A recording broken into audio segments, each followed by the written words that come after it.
Hi, well, welcome to Patient Advocate Match. And today we are visiting with Alec Langstein, and better known as the PD coach. Yes, ma'am. So we're going to talk to Alec today and just get an idea about what that means, what he does, and the impact that he can make on the clients that he works with. So welcome, Alec. We're glad to Thanks have for you. having me.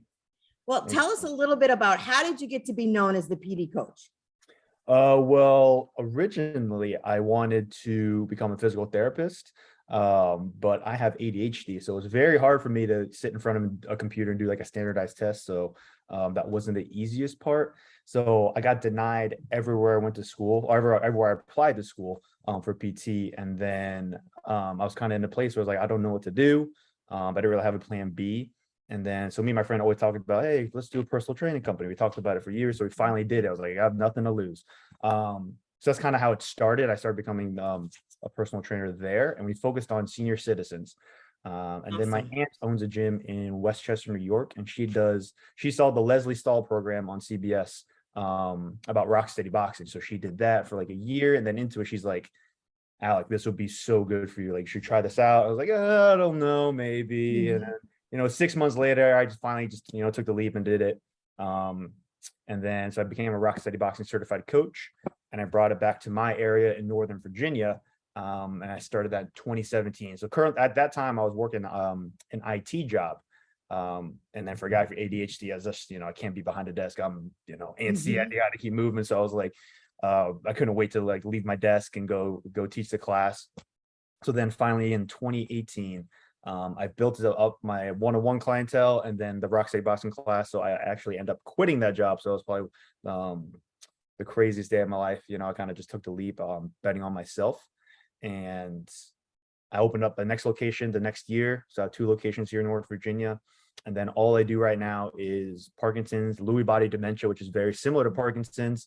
And then PSP, which is the proprio nuclear subnuclear, I forgot what it's, palsy.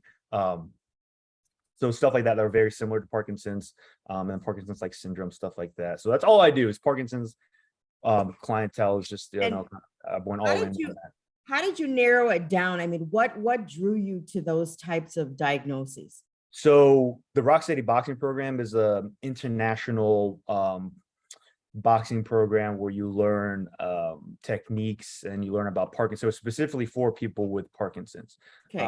So you get certified there in Indianapolis. That's where their headquarters is, and they have locations everywhere, all across the United States. They ventured out to other locations. Like when I was getting certified, there was a guy from Israel, and he was bringing it back all the way to Israel, and there's stuff in Norway, Japan. So they're expanding it, but most of the locations, I think they have most locations are in the United States. So it's kind of like a franchise. So you kind of get there and you take it back to wherever you're at and you kind of put your own spin on it. So me as a personal trainer, I have a very different perspective compared to like if a physical therapist gets certified in or occupational therapist. So Rock City's kind of run a little bit different.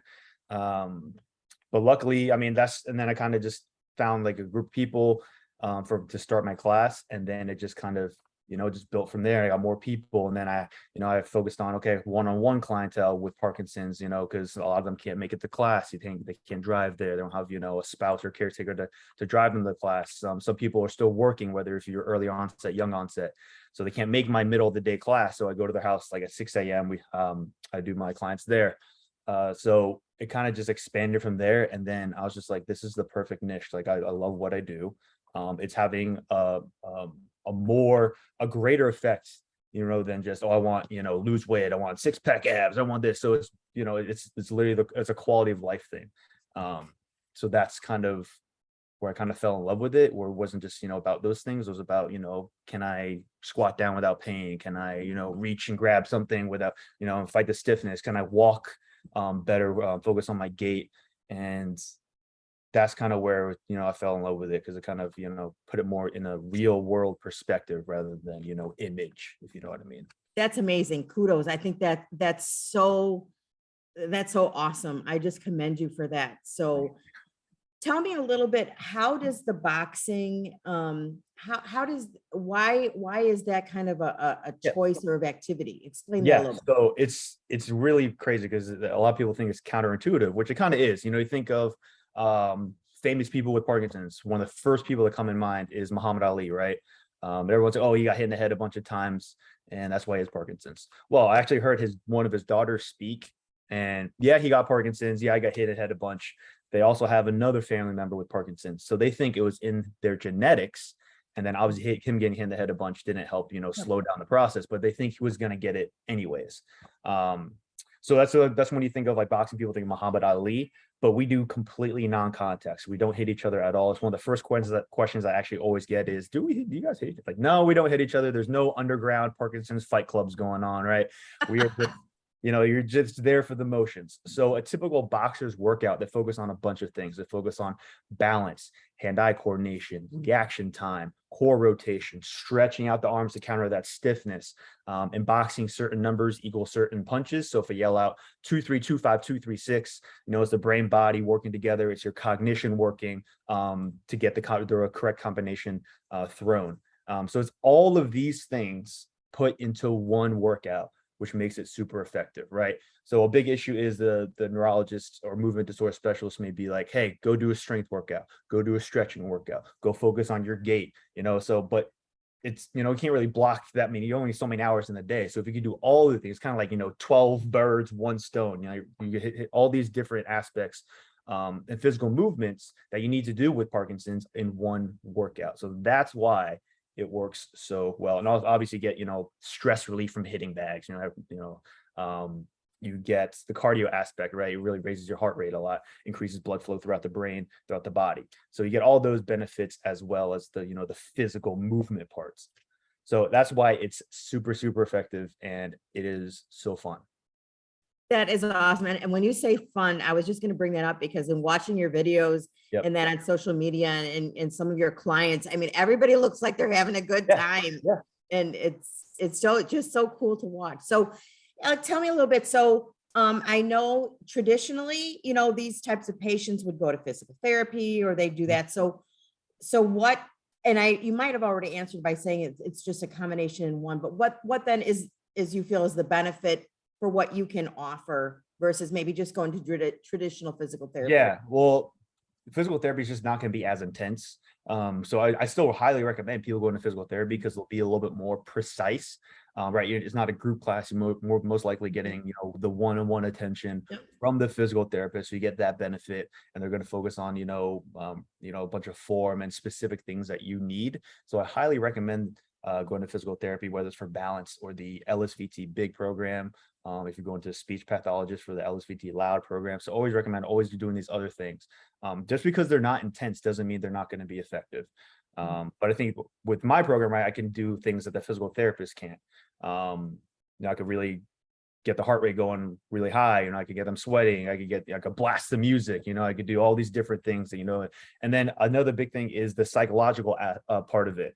When you have Parkinson's, I think one of the big issues is if you go to programs, they're usually in retirement communities, hospitals, clinics, therapy clinics, right? So it's not really, you're like, oh, I'm just, a guy with Parkinson's. But if you go to a boxing gym, psychologically, it makes a big difference in their head. You're like, well, I'm going to a boxing gym. This has nothing to do with, Parkinson's. I'm just going here to hit stuff and do this. So yeah, I'm going to work out. Yeah, exactly. It makes a big difference compared to, oh, I'm going to the hospital. I'm going to the rehab center, so that plays a big role in it as well. And it turns into one huge support group. Right. So it's one huge group of people with Parkinson's, and they all know what, the person punched them to the left, person punched to the right. They all know what each other is going through. So no one's going to, this is kind of like a judgment-free zone. And then everyone always trades information. It's always awesome. Not during class was a big issue. Everyone always talks during class. I'm like, hey, after class, guys, gals, after class, you can talk right now. Let's work out. But it's always fun seeing them chat and exchange information and stuff. So it turns into one huge support group. Well, and then there's safety in numbers. People don't feel alone. They don't feel isolated. They're there with a group of people that are all there, sharing the same challenges. And so that's amazing. So question is, do people come to your gym that maybe do not have, say, Lewy bodies or Parkinson's? Yeah, so it's funny. I get a lot of calls for just senior citizens. Just like, can I just come do your class? And I'm like, no, sorry, you don't have Parkinson's, so you can't come to my class. There's like, sorry, you don't have this neurological disease. I get that a lot. But obviously, if you're just a regular senior citizen, you could definitely see the benefits as well from a boxing workout, because a lot of stuff. So Parkinson's is kind of like a lot of the symptoms are just regular aging symptoms, like balance, gait issues, stuff like that, rotation, stiffness. But it's just kind of like warp speed, like 10 times, 20 times compared to a normal person. So obviously, like if you're a regular senior citizen, you can still definitely see the benefits of doing a part like a workout that focuses on a bunch of different things like boxing. But definitely get those calls. So do you have some clients that come in that not, So I or, don't. I okay, used to. It's funny. I had this one guy who actually got in a car accident and it hit. He got hit on one side, so it's like Parkinson's. It kind of affected it only one side. The right side was fine. His left side had it a Mhm. little bit harder to control because he had trauma there. But other than that, I don't. So I kind of focuses. It was funny. I was doing like everyone. Then I focused to senior citizens, and then now I'm just Parkinson's, Mhm. Parkinson's Lewy bodies, and that's kind of all I do. Because that's my niche. So I actually deny a lot of calls. I'm like, sorry, I want to stick with Yep. this group of people, and be kind of known as that guy. You know what I Mhm. mean? So found my Absolutely. niche. That's the hardest part for most people, is to find that niche. Everyone comes and wants to be a personal trainer, and they will train Mhm. anyone. I was there. I was in the beginning. Anyway, any Mhm. client that called, I would train. But eventually, I found my niche, and it just kind of took off, and I'm rolling with it. Well, and then that makes you an expert in your field. I Yeah, mean, that, exactly. so that's wonderful, because if Mhm. someone has that, someone's going to want to go to someone that is an expert in that field. Exactly. And Exactly. so in how many clients do you say that you'd see in a given day, including like your group workout? So I have class Monday, Wednesday, Friday. Two classes every Monday, Wednesday, Friday. I have a class Tuesday, Thursday. So I'd say, I mean, in class I can see between the two classes around like 40 people a day. And then my Mhm. one-on-ones, I have one-on-one Monday, Wednesday, Friday, and I have 3 to 4 Tuesday, Thursday. But I mean, over the past 5 years, I've assessed hundreds of people with Parkinson's. Everyone comes in, some people come in for a week, and then they leave. So it's a lot of like kind of rotation of people coming in. But given every week, I see at least like 50 people, depending on new people coming in. But So yeah, how often do you recommend that they do a workout with you? yeah. So at least twice a week. So a lot of people are like, I do one time a week. I'm like, yeah, you do one time a week, but might not see the results. Mhm. So what I do a pre-class assessment and get a gauge. So we test like balance, leg strength, how they're doing with the disease, mentally, psychologically. So we do some of those tests. And the people who consistently come, who've been in our program for a long time, go 2 times a week, 3 times a week. We reassess after a year, and everyone who's done that, been into class consistently, has either maintained or gotten better. That's Um, amazing. so consistency wins. So I recommend 2 to 3 times a week. And I don't want boxing to be the only thing that they do. Always tell them, go find something else, because variety is what's going to keep you involved. Go walking, hiking.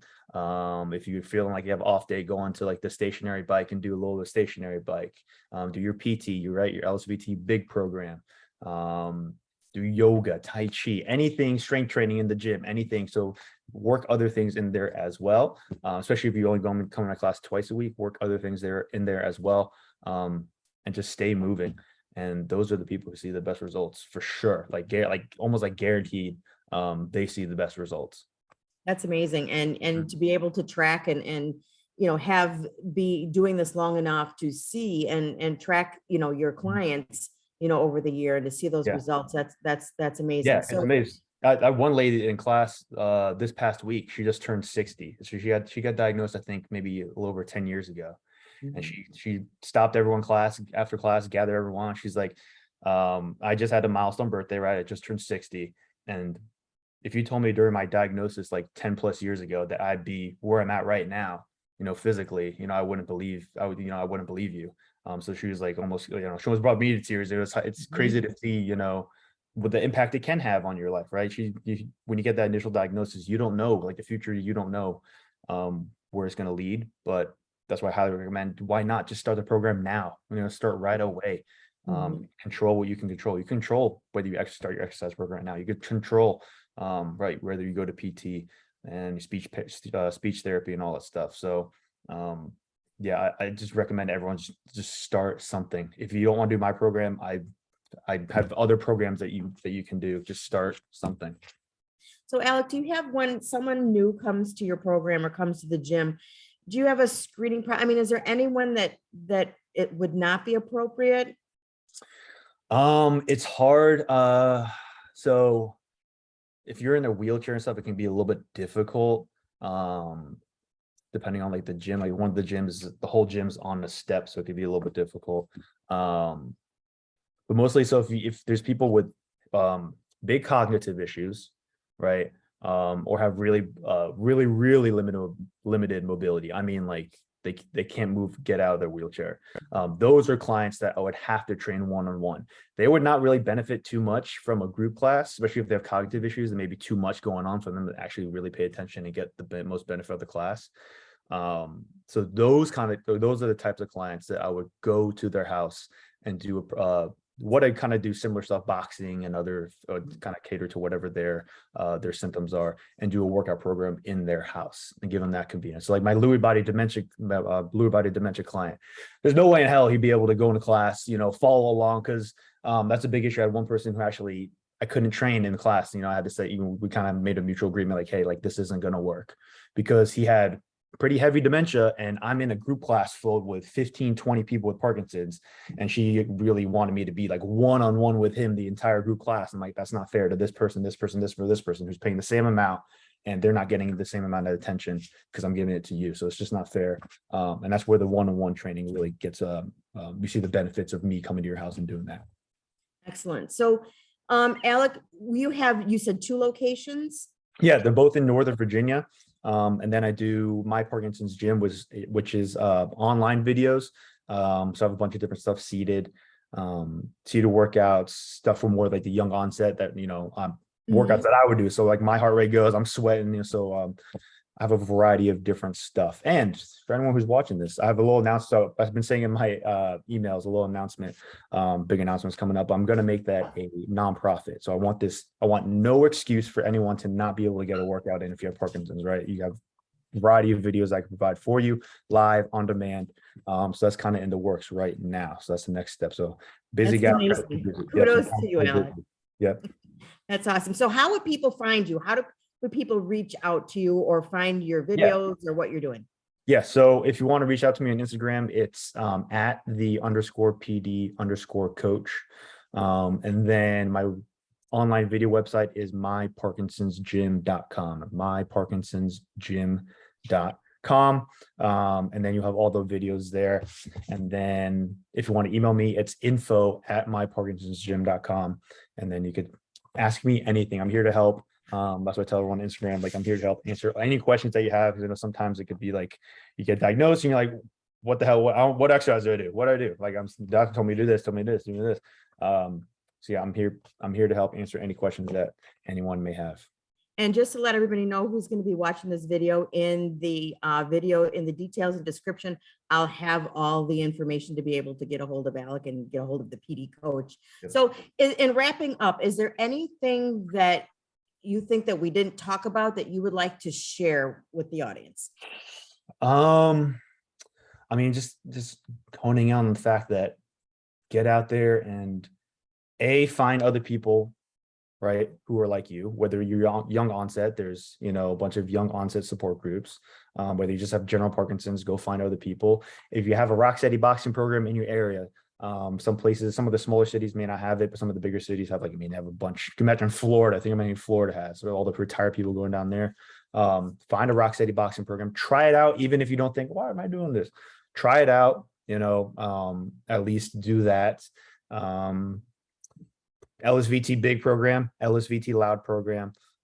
If you're not seeing a movement disorder specialist, go see one. If you're lucky enough to have one close to your area instead of a general neurologist. That's kind of my big thing. And get out there, find resources. They are out there. People like me are out there. We're here. So we're here to help. And yeah, get out there. You're allowed to, I saw this quote of somebody, you're angry, you're allowed to be sad, you're allowed to be frustrated, right? But don't let that be everything, let that time pass and then go get it, go tackle this disease. Because I've seen people do it and I've seen the results that people get. So it can happen. Well, Alec, I just want to thank you so much for taking time out of your busy schedule and to spend a few minutes with us and let Yep. people know just what you do. So I really appreciate it. So we will have all the PD coaches information in with the video, and check it out. And I'm sure you'll have lots of things Awesome. that will help you. So Yep. thank you again, Alec. I Awesome. appreciate Thank you it. so much for having me. Appreciate it. Anytime I can spread the knowledge for the resources, I'm gonna take it. Awesome. Thank you.